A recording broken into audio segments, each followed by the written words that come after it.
Let's begin with the attacks from both sides in the Middle East. Israel says it has killed Iran's intelligence minister in an overnight strike. This comes as Iranian strikes on Israel have killed at least 2 people.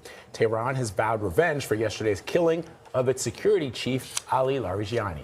Meanwhile, U.S. forces have targeted Iranian missile sites near the Strait of Hormuz with 5,000-pound bunker-busting bombs. Israel has also launched new strikes on central Beirut.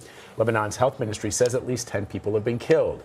CBS News senior national security correspondent Charlie D'Agata joins us now from Tel Aviv with more.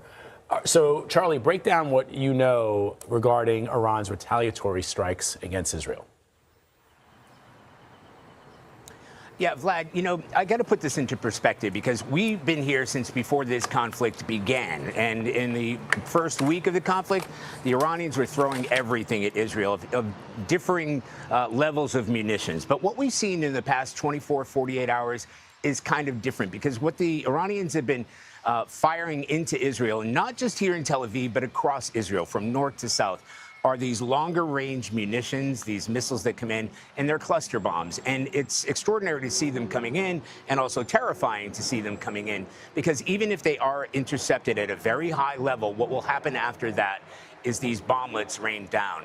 And the Iranians have been developing these weapons for a long time because the Iranian air defense systems are multi-tiered. It's been described to me as a wedding cake by the IDF. And at the top of that wedding cake, that's where the interceptions begin. But when those bomblets start falling down, they are indiscriminate. They land in all kinds of places throughout the city here.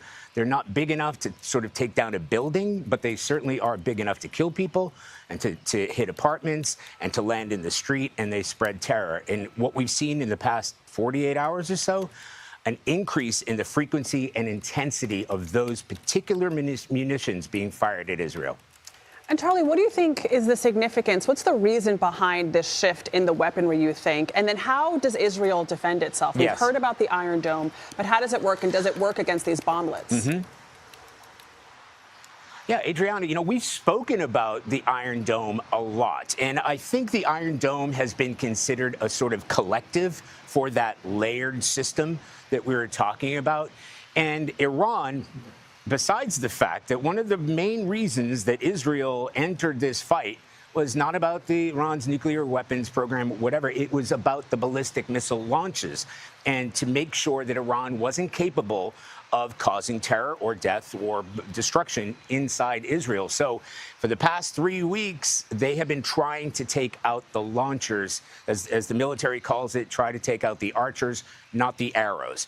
What we are seeing is Iran using the weapons that they possibly have reserved, these longer range weapons, these ballistic cruise missiles that come in specifically designed to take that out.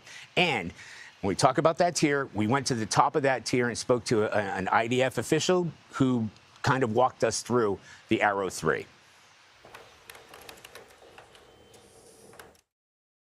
There are reports out there that you're running out of interceptors. How accurate is that? Look, everyone would like to always have more of whatever they're holding on to, but we are ready for the long run. We have been preparing for this battle for over 20 years, and we know how much they have, we know how much we need to defend against it, and we're ready for as long as we need to be here. You're not running short.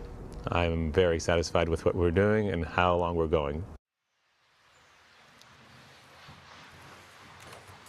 So, Charlie, you know, U.S. forces say that they've hit Iranian sites with, quote, deep penetrator munitions. What did they hit exactly? And help us understand what these munitions are used for. Yes. So we don't know exactly. It's called a BDA or bomb damage assessment or battle damage assessment. We haven't got those in yet. But what's critical here is, first of all, 5,000-pound bombs, these deep ordnance penetrators. Those are important because the Iranians would have been preparing for this, and they have been firing surface-to-surface missiles, or at least the threat to do so, into the Strait of Hormuz. And they own that entire coastline. So what happened overnight, and this is a first, officials that we spoke to at Central Command who are responsible for the military activity across this entire region for the United States said that they went after these missile launchers, and I think we can expect to see more of that. All right, Charlie D'Agata. All right, Charlie reporting, yeah. Really Details of crucial details there. Appreciate it, Charlie, as always, my friend. Thanks, Charlie.